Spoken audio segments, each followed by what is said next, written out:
få høre. Og ikke noe. Og så Edvard kan være med. Og så... Du må begynne på starten. Begynne på starten. Hva var det du ville si? Mamma kan være her, og du kan være på jobben, og så kan vi være, og så kan Edvard og Theia flytte til Sørisa. Ok. Og så skal mamma og pappa være her i Oslo i leiligheten. Ja.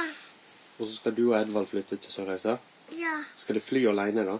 Ja. Det går bra det? Ja. Får gøy på å være med? Ja, hvis han har... Hvis vi blir 5 år.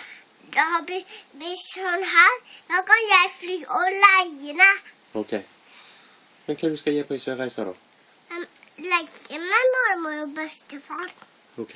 Så du har ikke lyst til å leke med mamma og pappa da? Jeg kan flytte med lekene til Sørisa. Ja, du tar bare med deg lekene, ja. Da kan... De har ikke så mange leker, dem.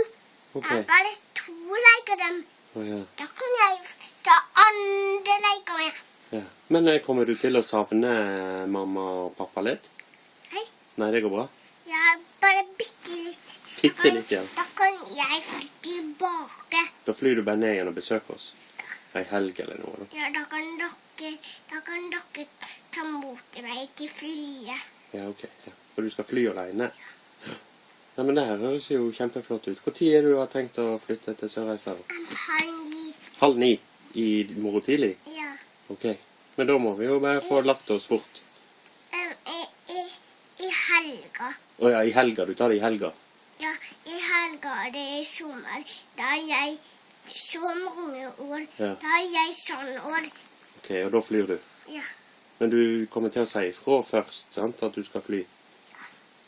Sant, du må si ifra til mamma og pappa når du skal fly. Ja, men det er bra. Så trenger du skyss da, i bilen ut på flyplassen? Ja. Ja.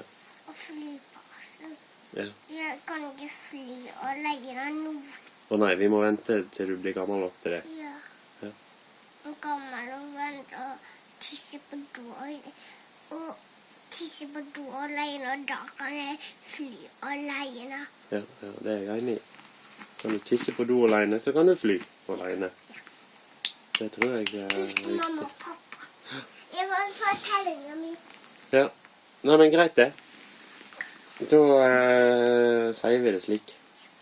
Da kan vi leie ut rommet ditt da, til noen. Ja.